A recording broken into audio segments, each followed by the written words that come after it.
बुद्ध भगवान एक गांव में उपदेश दे रहे थे। उन्होंने कहा कि हर किसी को धरती माता की तरह सहनशील तथा क्षमाशील होना चाहिए। क्रोध ऐसी आग है जिसमें क्रोध करने वाला दूसरों को जलाएगा तथा खुद भी जल जाएगा। सभा में सभी शांति से बुद्ध की वाणी सुन रहे थे, लेकिन वहां स्वभाव से ही अतिक्रोधी एक ऐसा व्यक्ति भी बैठा हुआ था जिसे ये सारी बातें बेतुकी लग रही थी। वह कुछ देर ये सब सुनता रहा, फिर अचानक ही आग बबूला होकर बोलने लगा, तुम पाखंडी हो। बड़ी बड़ी बातें करना यही तुम्हारा काम है। तुम लोगों को भ्रमित कर रहे हो। तुम्हारी ये बातें आज के समय में कोई मायने नहीं रखती। ऐसे कई कटु वचनों सुनकर भी बुद्ध शांत रहे। अपनी बातों से ना तो वह दुखी हुए, ना ही कोई प्रतिक्रिया की। यह देखकर वह व्यक्ति और भी क्रोधित हो गया और उसने बुद्ध के मुंह पर थूककर वहां से चला गया।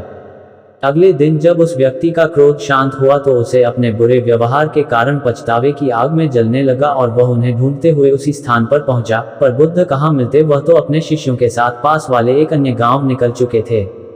व्यक्ति ने बुद्ध के बारे में लोगों से पूछा और ढूंढते ढूंढते जहां बुद्ध प्रवचन दे रहे थे वहां पहुंच गया। उन्हें देखते ही वह उनके चरणों में गिर पड़ा और बोला, मुझे क्षमा कीजिए प्रभु। बुद्ध ने पूछा, कौन हो भाई? तुम्हें क्या हुआ है? क्यों क्षमा मांग रहे हो? उसने कहा, क्या आप भूल गए? मैं वही हूँ जिसने कल आपके साथ बहुत बुरा व्यवहार किया था। मैं शर्मिंदा हूँ। मैं मेरे दुष्ट आचरण की क्षमायाचना करने आया हूँ।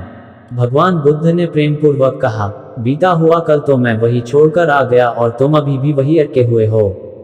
तुम्हें अपनी गलती का आभास हो गया, तुमने पश्चाताप कर लिया, तुम निर्मल हो चुके हो। अब तुम आज में प्रवेश करो। बुरी बातें तथा बुरी घटनाएं याद करते रहने से वर्तमान और भविष्य दोनों बिगड़ते जाते हैं। बीते हुए कल के कारण आज को मत बिगाड़ो। उस व्यक्ति का सारा बोझ उतर गया।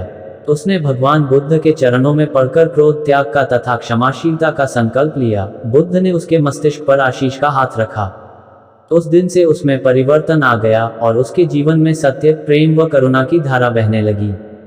मित्रों, बहुत बार हम भूत में की गई किसी गलती के बारे में सोचकर बार बार दुखी होते और खुद को कोसते हैं।